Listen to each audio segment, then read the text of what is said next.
अल्लाह के नबी ने कहा जिसकी मां बेपर्दा घूमे और बेटा अपनी मां की बेपर्दगी पर कुछ ना बोलता हो वो बेटा भड़ुआ। जिसकी बीवी बेपर्दा घूमे और शौहर अपनी बीवी की बेपर्दगी पर कुछ ना बोले वो शौहर भड़ुआ। जिसकी बहन बेपर्दा घूमे और वो भाई अपनी बहन की बेपर्दगी पर खामोश रहे वो भाई भड़ुआ। और जिसकी बेटी बेपर्दा घूमे और बाप अपनी बेटी की बेपर्दगी पर खामोश रहे वो बाप भड़ुआ। दयूस कह दो मौलाना चलेगा, भड़ुआ मत कहो, अच्छा नहीं लग रहा है।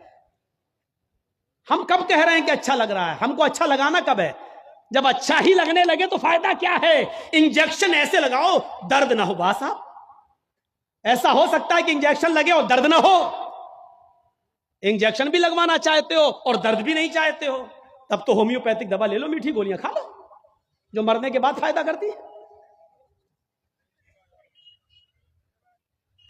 होम्योपैथिक दवा के बारे में यही मशहूर है, बहुत लेट फायदा करती है, तो हमने कह दिया मरने के बाद फायदा करती है। लेकिन सिस्टम मिल जाए तो जादू की तरह भी फायदा करती है, बहुत जल्दी भी करती है। तो जब आपको मीठी गोलियां ही खाना है होम्योपैथिक दवा, तो फिर मत कराओ तकरीरें, और तकरीर करा रहे हो तो सुनो, सुनना पड़ेगा। कितने लोग हैं आज जो अपनी बीवी की बेपर्दगी पर सवाल उठाते हैं? कितने ऐसे हैं जिनकी बेटियां आज बेपर्दा घूमती हैं और वो बाप अपनी बेटियों को डांटते हैं? अगर मां बाप अपनी बेटियों को सही से जिम्मेदारी निभाने लगे तो आज एक भी लड़की के पास एंड्रॉयड मोबाइल ना हो।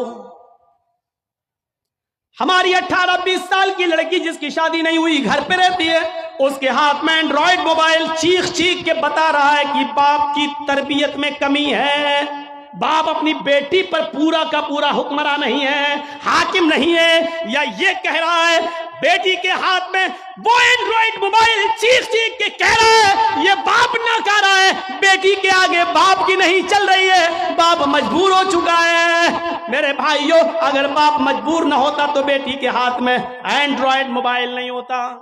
क्या जरूरत है बेटी के हाथ में देने की? वो तो घर में रहती है, क्यों चलाएगी साहब?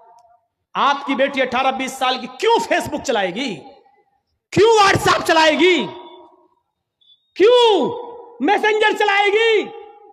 और आप कैसे अपनी बेटी को फेसबुक और मैसेंजर और व्हाट्सएप चलाने के लिए ढील दे सकते हैं? कैसे? आपका यह दिल कैसे गवारा कर लेता है? आप जिम्मेदार हैं।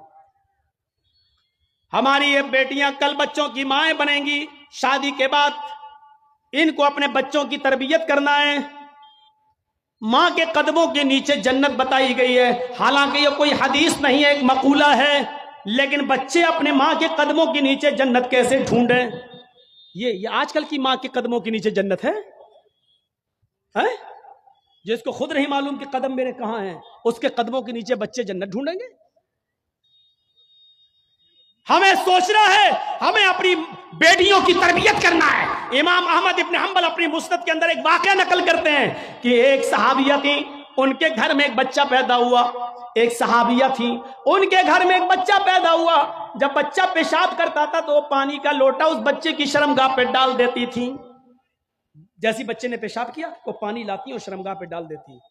वो सहाबिया कहती हैं मेरा बेटा जब चलने के लायक हुआ, पहला दिन था उसका चलने का, पहला दिन था मेरे बेटे के चलने का, पहला दिन था मेरा बेटा खड़े होकर जब चला, मेरे बेटे को जब पेशाब की जरूरत महसूस हुई तो उसने पानी का बर्तन देखना शुरू कर दिया। माँ कहती है कि मैं देख रही थी अपने बेटे को, जब भी वो पेशाब करता था तो मैं पानी उसकी शर्मगाह पे डाल देती थी। आज देखती हूँ मेरा बेटा चल रहा है, देखती हूँ ये क्या करता है। जब बेटा पहला दिन चलने के लायक हुआ, पहला दिन था, तो बेटे ने पानी का प्याला उठाया और दोनों हाथ से पकड़कर धीरे धीरे चला और एक कोने में जाकर बैठ गया, पेशाब किया और पेशाब करने के बाद वो पानी का प्याला अपनी शर्मगाह पे डालने लगा। उसको इस्तिंजा करना नहीं आता था, उसको धोने का तमीज भी नहीं मालूम था, उसको पता ही नहीं, लेकिन वो वैसा ही कर रहा है जैसी उसकी माँ ने उसको बताया। जैसे उसकी माँ उसके साथ कर देती थी, वो पानी का प्याला उठाकर अपनी शर्मगाह पे डाल लिया और खाली प्याला लेकर अपनी माँ के पास आ गया।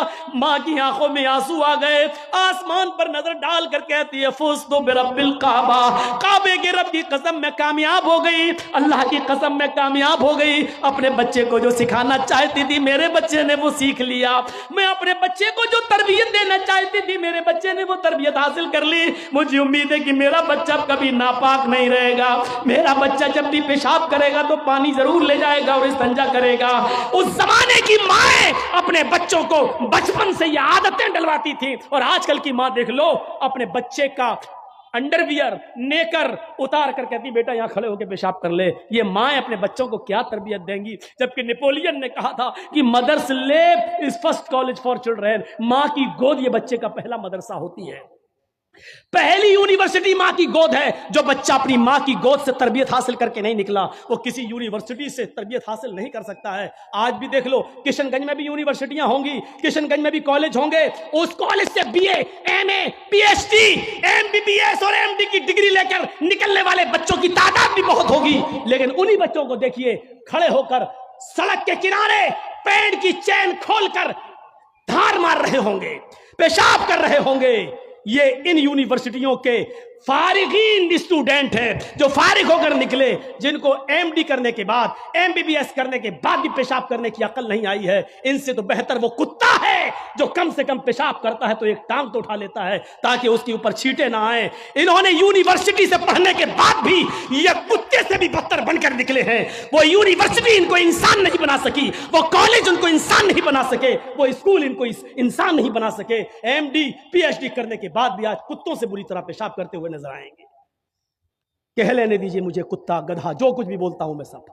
आज मुझे इजाजत दीजिए मेरे भाइयों।